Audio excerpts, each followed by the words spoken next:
Hello everyone, আমি প্রিয়াঙ্কা চলে এসেছি আবার নতুন একটা ব্লগ নিয়ে। এই ব্লগটা আমার 1 বছর পুরনো, আমি আপলোড করতে ভুলে গেছিলাম, যেটা আমার কাজ।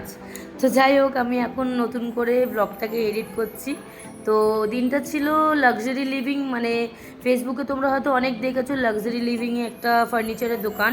তো আমরা চিনার পার্কে চলে গেছিলাম আমার ভাইয়ের ফ্ল্যাটের জন্যে। সোফা, খাট, আলমারি, এই ব্ল্যাক সেটটা পুরোটাই নেওয়া হয়েছিল। আর ওই সোফা যেটা দেখলে তোমরা, সেইটারই কালার অন্য নেওয়া হয়েছে।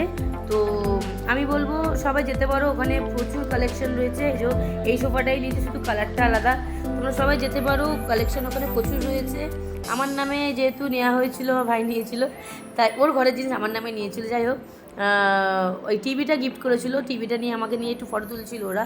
তো আমার ভাইয়ের বেশিরভাগ জিনিসই আমার নামে নেওয়া, যেমন বাইক, ওর ফ্ল্যাট, ওর গাড়ি, সবই মানে আমার আমার নামে নেওয়া। তো ফার্নিচারটা বাদ যাবে কেন? তো আমার নিয়ে ভাই আমরা ফাইনালি বিলিং করে বেরিয়ে এসেছিলাম, কারণ সেম ডে তো ডেলিভারি হবে না। তো যেদিনকে ডেলিভারি হবে তোমাদেরকে সেদিনকে আমি পুরো ব্লগটা দেখাবো।